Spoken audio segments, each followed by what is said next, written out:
going on, everybody? Welcome back to the Magna Carta Sports Podcast, the best sports podcast and platform on YouTube. Shout out to YouTube every time. But yeah, welcome back to another episode. It feels good to be back. What Yes, up, everybody? What's good, man? Make sure y'all like, comment, and subscribe on our videos. If you're not subscribing, I don't know what you're doing. Y'all see what it is, man. You already know what it is, man. Here with none other than this guy needs no introduction. Know what I'm saying? You might know him from Hamilton High in Jersey. You might know him from a frat party on a Rutgers campus. Know what I'm saying? You might know my guy from just being that dude over the last 30, however many years it's been, man. This is my guy right here. Dan, what's going on, bro? Let the people know how you doing. I'm doing good. I feel great right now, man. I just can't wait to jump into some topics, get my thoughts out, just say all my opinions, man. Free agency been crazy, the league been crazy. I'm just ready to rock, baby. Yes, sir. It's a lot to discuss. You know, we got some hot topics for y'all. Again, make sure y'all are liking, commenting, subscribing whenever possible. And, you know, the floor is open, like you said, bunch of different topics, bunch of ways we can go. You know, I'll defer to you and let you pick where you want to start at today. So I definitely want to talk about the free agency, get that out the way. A lot of people were moved. Actually, not a lot of people were moved, but there was it significant? There was moves where I was just like, really? Did that make you better? Like the whole Chris Paul and Jordan Poole trade. I was just so confused by that one. I don't understand how would that get them over the hump. I felt like Jordan Poole was the spark, but for some reason I was listening to Draymond Green's podcast with Paul George and all of them. He was saying basically where they did that move because the second unit couldn't reach the plateau that they wanted to do, and like it was just constantly altering the starting lineup. So a lot of the times that Draymond or Steph were not playing together, so that kind of messed up their rhythm because they had to go in because I guess the second unit just wasn't producing. So whenever they get leads, they were blowing it. And yeah, I remember that a lot last season. Like they kept losing a lot of games. Their away was like a crazy amount. Like it was just completely a terrible away record. Yeah, their away record was really crazy. So that was a very interesting one. What do you think about the whole Chris Paul, Jordan Poole take? Yeah, man, it's looking like CP3 is in his soft boy era right now, man. It seemed like, you know, everybody in the league for some reason is just doing whatever they can to try and, you know, put them in the best position to win a championship. Mm-hmm. Like, there's no other better team over the last decade in winning championships than the Warriors, obviously. So I think this is going to be his, you know, best last chance. As far as him, you know, what he adds to the team, I don't know too much other than, you know, the leadership, being that floor general. But defensively, you know, I think he's going to potentially be a liability there. Yeah, and then you mentioned, you know, McComb, bro. What I did last year. Like, yeah, it's not even like he's a taller, older guard. Like he's 6'2", 6'3". Like he's a really small guy, NBA standards.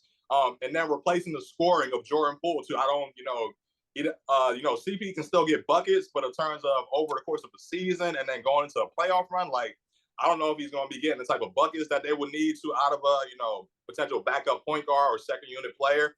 So yeah, I'm with you on this one. I don't really see why Golden State did this other than to get rid of Jordan Poole because of the chemistry issues that he was causing. But yeah, I don't see, you know, CP3 being the piece that they need right now in terms of getting back to a championship and winning one. So he might be, you know, lucked out with this trip too. Yeah, a reporter asked Chris Paul, like, how are you going to feel coming off the bench? And he was just like, yeah, I don't know. I'm going to have to talk to Steve Kerr about that and see what's going on. I'm like, bro, you're definitely coming off the bench. Like, who are we putting on the bench? Like, definitely not putting Steph or Clay. And then he's about to go out like his banana boat brother Carmelo and not change up his role at all. That's crazy. Yeah, what the dude was like, hey, P, I'm coming off the bench. Like, yeah, you coming off the bench. So we gotta definitely talk about like Draymond got Jordan Poole and KD up out of there. Like, that's the thing. They chose Draymond. They gave him $100 million contract, so they chose Draymond Yeah. over all them cats. That's loyalty, but I think that's a crazy move. I thought Draymond would have been out the door by now. Yeah, I don't know what their affinity is for Dray. I mean, he's been a big piece for their team too, Draymond. But yeah, I just watching, I can't get over his antics, and I feel like he is not that effective of a player in most cases. Like he'll pop up with a game every now and then where he puts up that triple double or whatever it is, but most of the time it's just like he's like not single, triple single. Like we always make fun of him for, and yeah, they re-upped on him again though, gave him that bag, man. Rich Paul is really doing things in this free agency already, Yeah, speaking of Rich Paul, your Lakers definitely did some free agency moves. Y'all signed a lot of your old players and brought them back. Rui, Altamara, Russell, and then you guys got my guy Gabe Vincent. Well, I really thought we were going to keep him, but what do you think about that? I think it's good moves. I think this team definitely stay the same. So I kind of thought they were going to go for actually no, I didn't think they was going to go for a big splash because I think they learned from the Westbrook trade. So I feel like they were just going to get the best available player and play it safe. But what do you think about that? Yeah, I love what we've done so far. Adding Gabe Vincent, we desperately need some shooting. So I was, tuned in to see what they were going to do in that area. Hopefully, everybody wants to come to play with the Lakers or they go and play with LeBron. Their shot starts to fall off somehow. So hopefully he doesn't catch that bug because he's a great shooter. And, I think he'll add an addition. I love them re-signing Austin Reeves, Rui. I like the Jackson Hayes pickup. He could potentially have some upside to him. He hasn't been that effective, but he's really young. He has a lot of length and size, and I think he can be, feel like a JaVale McGee type of role going back to the 2020 championship. So I like what the Lakers have done so far. I mean, I still think we might be, just a piece or two away, whether it's by trade or some other type of thing. I still think we need another big, honestly. But I like what they've done so far. Okay, so what other moves we had the Houston Rockets signing Fred VanVleet to 120 mil and Dillon Brooks to a 20 mil a year contract. I don't know. I don't everyone thought he was just not gonna get signed. Well, I definitely thought he was gonna get signed, but everyone thought for some reason the betting favors was definitely the Heat up there. I was like, yo, we better not take this dude on. But I don't know. That's a very young team. That's some choosy veterans to choose from. Fred VanVleet has been to a championship before, has led a team, but that would be a very challenging task because he led a team that was with Kawhi, and that was the undisputed leader. And then this upcoming year last year that they had, they just haven't been able to find any type of rhythm to constantly win games. And then that's a very thing to question his leadership because he had a young team but they were not gelling at all. I saw on another podcast it was basically a rising of him and Siakam with the rising of what's the other guy's name? OG Anunoby. OG and Scotty Barnes, yeah, both those two, basically the rising of them, but it's they're not meshing because the old guards are still there and the young guys are trying to come up and this is not gelling. What do you think about that team now, especially with Ime coming in? Yeah, first of all, I got to clap it up to Dillon Brooks, his team, whoever his agent is. It was looking definitely bleak in my eyes, coming off what we last seen from him in Memphis. And Memphis just coming out publicly saying they want nothing to do with him anymore. He got 4 years, 80 million, 20 million a year, get paid, young brother. Yeah. They got a lot of guards. They drafted Amen Thompson. They drafted another guard / forward, Cam Whitmore. Picked up VanVleet. So they should be all. And they got Jalen Green as well, who he had a nice second season. Nothing too crazy, but I like the direction that Houston is going. With Ime Udoka, hopefully he can stay out with the chicks out in Houston without them. I know, bro. It's probably girlies down there. For real. You might have a tough time with that one. But we'll talk about Summer League 2 coming up. Jabari Smith is showing out to start off Summer League. So he's a forward. They got Shangoon. Just a really young team. Time will tell with this team because of how young they are and, adding a couple veteran pieces this offseason. But I definitely like overall what Houston is doing. And I can see them, definitely improving. It's not. I mean, they had a pretty bad record this season, so I would see them improving this season, and maybe not this year, but maybe next year they can start to talk about playoffs and things like that. Is it shocking that they chose to go with Fred VanVleet over James Harden? Yeah. That's all the reports was. It was a proven thing. Like it's Harden going. Yeah, I forgot Harden was even going there now because of the way they did this offseason. But yeah, I'm shocked. I like taller players. Pause. If it comes down to, even though VanVleet is I'm pretty sure he's a decent amount younger than Harden. I just like a taller player overall. If they play similar roles, can do similar things, I would usually go for the taller players. So I would have probably went with Harden. But VanVleet is a nice pickup, man. He can really shoot. And they probably need that as well down there with the guards that they have are more on the athletic attacking the rim side, so he'll provide some shooting. So yeah, I like that pickup as well, but I would have went with Harden personally. well, speaking of Harden with the Sixers, like he really thought he was going to get. He probably thought he was going to get more out there on the market. I guess they wasn't coming to fruition. So I guess he signed back and then expecting a trade, but I don't know where his market will lie. Like I think his request was the Clippers, but I don't know how would the Clippers work. They already got Russ, the Paul George, Kawhi. Like who are they really trading to get something out of that? Yeah, it might be up for that. He definitely wants to go to somebody who can contend and win a championship immediately at this point in his career. You mentioned the Clippers. They already signed everybody back. They signed Russ. They still got PG and Kawhi, so I don't really see that unless you get into the season. Maybe, and if that isn't working out again, then maybe they might try and trade Russ for Harden. But yeah, it might be tight on him now, bro. After Phoenix got Bradley Beal, I don't think he can possibly go there anymore. He does have an expiring contract now that he opted in for the 1 year, $36 million deal with the Sixers. So I would probably say it's going to come down to an in-season trade for Harden. People probably, again, last time we saw him, he was putting up 9 points in a game 7 of a playoff game. So we kind of know what we're going to get from him at this point. So I think teams might just be sitting back chilling now, not too pressed to trade for Harden right now. Yeah. So speaking of someone demanding trades, we got my boy Damian Lillard requesting a trade for the Miami Heat to my Miami Heat. I do see a lot of discourse going on. Like a lot of people are hating. They kind of don't want the trade to go to Miami Heat, but it's like, why not? Every superstar in their history has demanded a trade almost all the time. Go to the team that they demanded. Like you see Kevin Durant with the Golden State Warriors. They really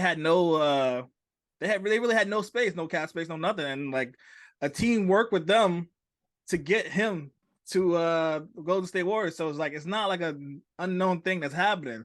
A lot of 3-team, 4-team trades going on. So I don't understand why people are like, oh, like he don't have the assets, okay, but like people are discrediting like that's probably the best offer. Tyler Hero, a few former 6 man of the year and picks with other players that you want to choose from, because a lot of people like you got to realize like.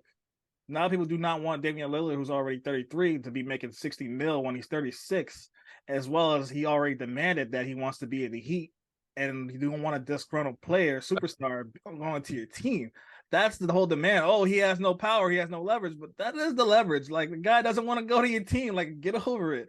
A lot of times, like when the Heat want their player, they get their players. Like Jimmy Butler requested to go to the Heat originally. Sixers swooped in, took him, and then what happened? He ended up on the Heat. Like just let our people have our players. People are saying, oh, they don't like the trade. Go to Boston. Why you gotta go to Boston, man? Come on now. Like Boston have their players, they're good. That's the crazy part about it. Like people was like, oh, this Heat team was a fluke, but now if we possibly get Lillard, they're gonna say, oh, this is a super team. How does that work? I don't get the dynamics. Like, come on now. Can you explain it to me? I don't get this whole like flip flopping with the Heat, man. Oh, I love it, man. I love it. It's the player empowerment movement, man. You got to be sitting high right now, man. As a Heat fan, I kind of envy you. I wish Dame Dollar still wanted to come to LA. You know, maybe we could work something out if he really wanted that. But seems he has his mind made up to go to the Heat. And yeah, shout out to Portland, man, for honestly, because he's put in so much work for the Trailblazers. You know, pretty much put them on his back the last decade too. You know, people want to talk about, make fun of him, how he always says, don't run from the grind and all this stuff. But Dame, he has got them to a couple two Western Conference Finals trips, losing to the Warriors over the course. They're up until the last 2 or 3 years, they always make the playoffs with him. So I think that's cool that they want to honor him and, send him, do their best to send him where he wants to go.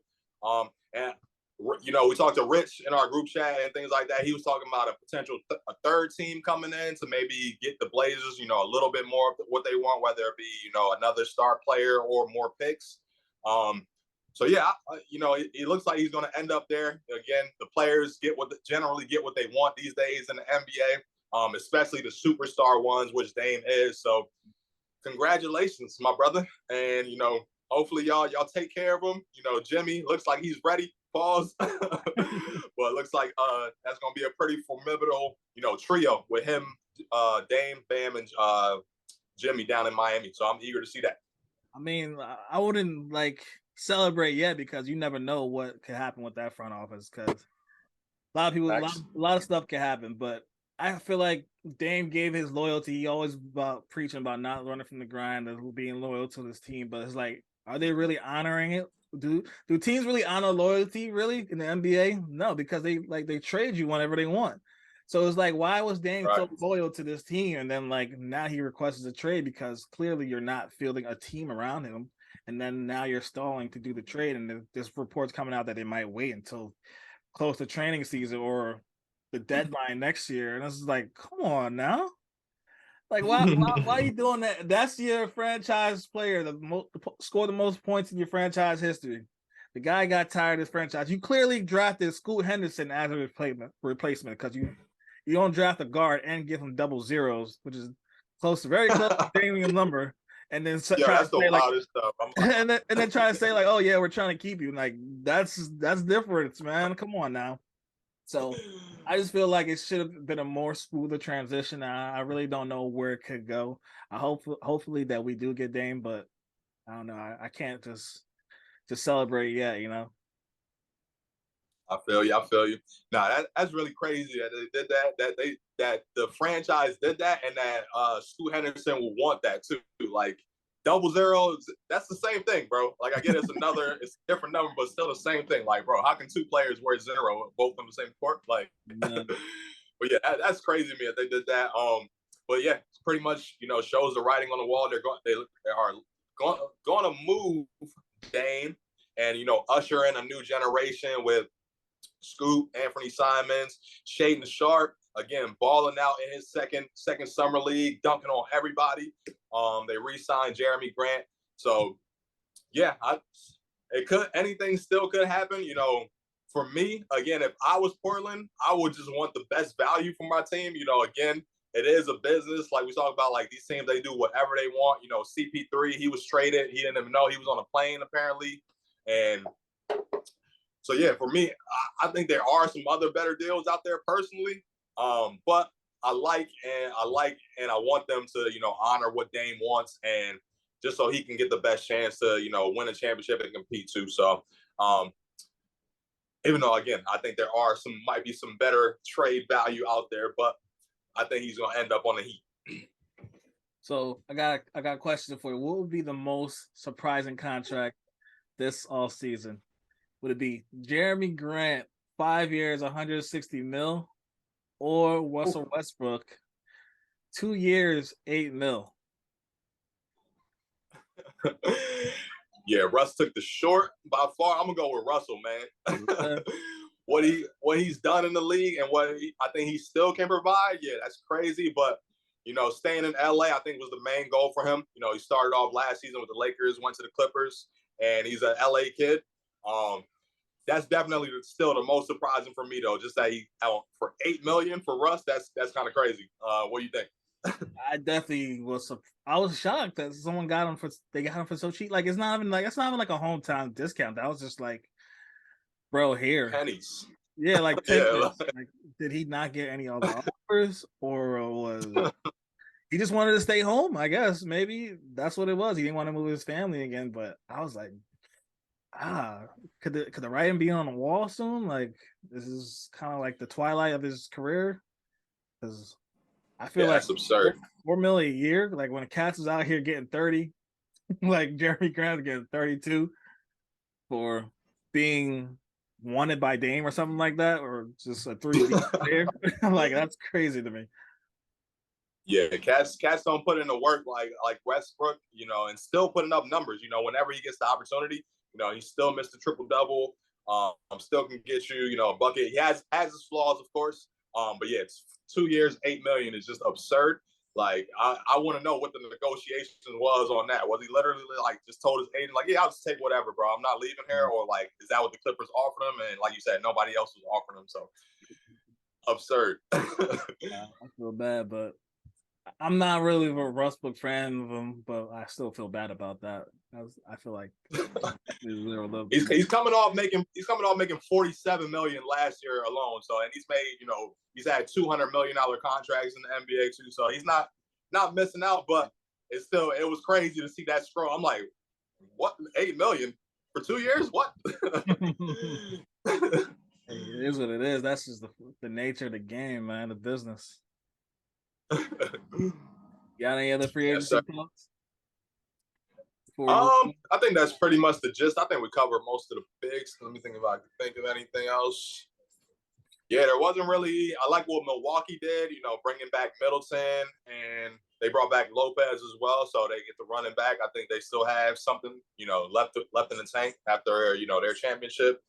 Boston yet hasn't signed Jaylen Brown to that max extension, so yeah, I think yeah, they did the left-handed highlight reel again of Jaylen Brown, and it still just blows my mind. I'm like, yo, there's no way he's this good and just can't use his left hand. Like, what is going on? Oh man, that was great. Someone was it Khaled Martin? He was on the podcast. It was just like they asked him like, was that y'all plan to make him go left? And it was like, yeah, that was always the plan. Just to make the dude like I didn't really think he didn't have a left like that until I saw the montage of the whole playoff, and he's just constantly just getting stripped. I'm like, wow, that's alarming. Actually. Yeah, and he's gonna be stepping up there asking for damn near 300 million. Oh no, yeah, let's talk about all the younger players who got like 260, like Tyrese Halliburton, Anthony Edwards, LaMelo. Wasn't there one more other player from that class? But yeah, they all got $200 million plus. What do you think of those contracts? Yeah, all the was it like 2020 draft class? They all got like, yeah, I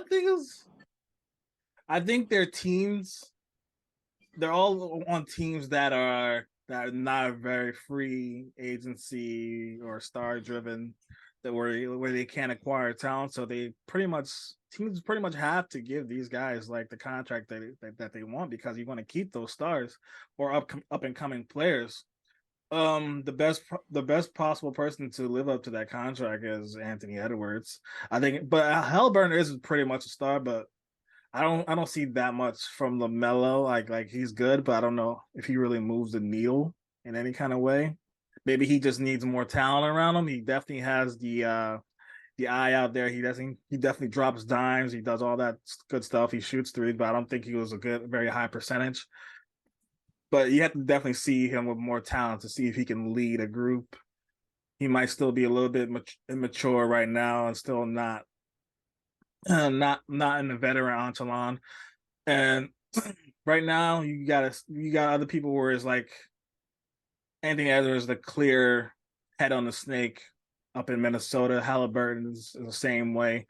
So you have a young Hornets team that just never seemed to get right, and most of the Hornets teams have been pretty awful, honestly. And it would be very interesting to see him ever get that team to the playoffs, really, because they have man, a terrible front office, really. Yeah, MJ. Good thing he's selling the team. Hopefully J. Cole knows what to do as part owner. Nah, yeah, man. It seemed like a lot of thirst and desperation from these teams, man. For real. Like you said, Minnesota, Indiana, and Charlotte. Nobody's going there in free agency. No big names anyway, anytime soon. So they kind of were, having to give these players the money. But yeah, congratulations to them. Big bags. I just want to see it now. You mentioned Anthony Edwards has shown a lot of great flashes. He's gotten them to the playoffs along with Karl-Anthony Towns and the rest of their team a couple times now. And yeah, Halliburton and LaMelo, they got a lot to prove for me, man. Because yeah, they both shown flashes. Halliburton reached his first All-Star game last season. It's just crazy the times that we live in that these players who are really mostly unproven get that type of bag. Like, Yeah, these teams again, they looking thirsty a little bit to me. I know Charles Barkley's sitting there mad, bro. Like it's Shaggy. Whenever them young cats get big contracts, they be here. I already know you sitting there like, damn, I came in the league way too late. I was way too early. Yeah. They said MJ whole career he made like 114 or something from NBA contracts. Like, yeah, we're definitely gonna approach the half a billy mark soon with a NBA player in a contract. It's gonna be crazy. Well, we're soon gonna get 300 mil. So we'll see. Yeah. Y'all let us know in the comments, man, what y'all think about all the free agency moves. Let us know what your team did and what do you want to see them do going further. And we'll be back with more. Peace.